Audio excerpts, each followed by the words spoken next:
Hey everyone, welcome back. We have a new project here, new exercise. This one is a bit different. You're not going to build something from scratch. I'm going to give you a pretty substantial app that has 6 components or so, and they all work together, but some things aren't quite working the way we want. There are some bugs, and there are some features we need to implement on top of all that.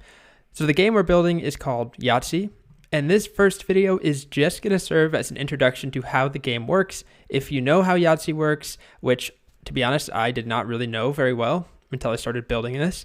It's a little confusing to explain, so I'm just going to show you over here. I'm not going to explain the exercise and the specifics of the tasks that you have until the next video. So watch this video if you want to learn how the game works, how the rules work, and that whole thing.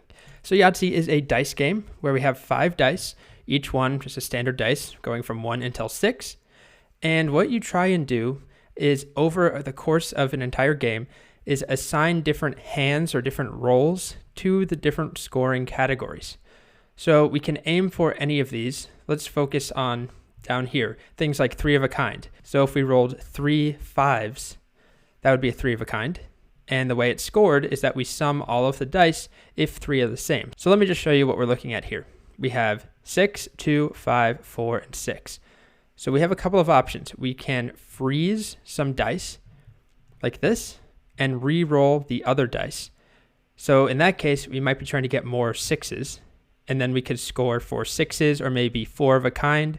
Or if we happen to get all 6s, we could score Yahtzee, where everything is the exact same. You have 5 of a kind. However, in playing this game and building it and testing it, I have yet to score one of those. So we can unfreeze things. We could also try going for 4, 5, 6, and then hope that we roll a 3, and that would give us a small straight. A small straight is when you have 4 numbers in a row. A large straight is when you have 5 numbers in a row. So let's do the 6s, and I can roll again. Okay, so we got another 6. So I'm going to freeze that one, and I could hope for more 6s, 2 more 6s, that would be great. Or I could go for a full house. A full house is where you have 3 of a kind and 2 of a kind. So I could freeze the 4 and then hope I get another 4. So I'd have 3 6s and 2 4s. But I'm just going to try and get another 6. Come on. Oh my gosh. This has never happened to me. Incredible, of course, when I start recording. So that gives us a Yahtzee. So notice I can't roll anymore. I can't click there. Now I go down here and assign the score to one of these categories. And I'm going to give it to Yahtzee because that's the best possible score that we can get. 50 points for 5 of a kind. There we go. I have 50 points, as you can see here. And now my total is 50. And then we start over. So now, this time, I have 4s. So let's freeze the 2 4s and the 2 6s and try and get a full house. So we want to have 3 of a kind and 2 of a kind. So I need to roll a 4 or a 6. Nope. There we go. Apparently the chance gods are in my favor. So now we have 3 of a kind and 2 of a kind. So if I wanted, I could score it as 3 of a kind over here for the 3 4s. I could score the 6s only here. I could score the 4s as 4s. But I'm going to go for a full house, which is 25 points. Now we've got, I guess I'll go for 1s. We have to do that at some point. I'm not very good at this game. I actually don't know what the best strategy is. Okay, so we have 4 of a kind, but the problem is 4 of a kind is going to score you based off of the sum of those 4 dice. So 4 1s is going to be quite low scoring. So I might just give this to the 1s category. So we have to assign all of these. So 1s, we're not going to score much anyway from 1s. We at most are going to get 5 points, but we'll get 4 points. All right, so let's freeze the 5s. Okay. So this would have been a good full house, but I've already used it, so I can no longer claim that full house. I should also mention that at any point you can score without going through all of the rolls, at least in the way that this game works. I'm actually not very familiar with the real game of Yahtzee. There are some more nuanced rules. So I could, in this case, I could hope to get more 5s. So I could use the 5s down here. I guess I could go for 4 of a kind. I already have 3 of a kind with the 5s. So I think I'm going, I think I'm going to just leave those and re-roll them and hope for more 5s. All right, so we got a 4 of a kind, 4 5s. So I could do 4 of a kind here, which is going to be the sum of those 4 5s, which is 20, or I could assign it to 5s over here, which is also just going to be 20. So I guess I'll do this one here. And you can see where this is going now. Let's try and get, maybe we'll try and get a large straight. So 1, 2, this is not wise, but let's hope for a 3, and now we really need a 4. So 1, 2, 3, 4, 5. Come on. Oof. Nope. So now we have to decide how to score this. We already used up our 5s, so maybe that wasn't wise.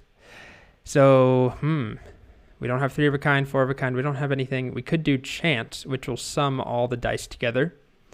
Or we could just sacrifice it and do 3s, for example, which is just sort of a waste.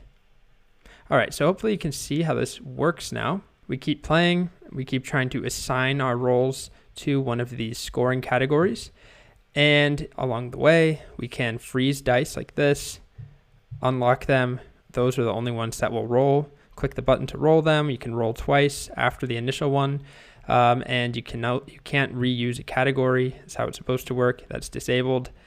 Also, I guess I haven't shown this, but if we try and assign a score, like let's keep going. Roll those 2. And let's do it one more time.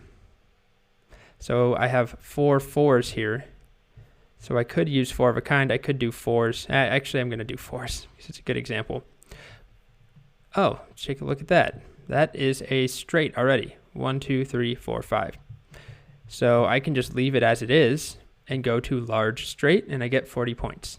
But what I was going to show you is if I tried to do, another one of those, 1, 2, 3, 4, 5. I can't reassign it to large straight, but I'm just going to mess this up deliberately and get a bad roll. So we have 3 5s. Okay, I'm just going to leave it like this. If I tried to assign this to small straight, which needs to be 4 in a row, I don't have that here. We just score 0. So on the back end, it's not really the back end, but behind the scenes, there is JavaScript logic that is checking to make sure that you are meeting the rules of the scoring, that you actually have 4 in a row or 5 in a row. It's not just giving it to you, assuming you're being honest.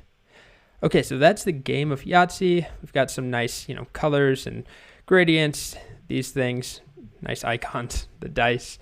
My favorite part, honestly, I spent way too long on this. I don't even know if it looks very good, but my favorite part is when you check one of these off, it's a nice little gradient effect. I don't know if you can see that purple sweeping across. It took me a little while because you can actually animate gradients using transitions.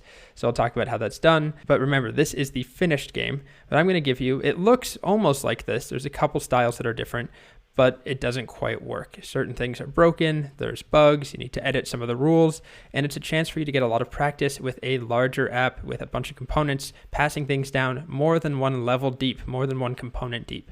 Okay,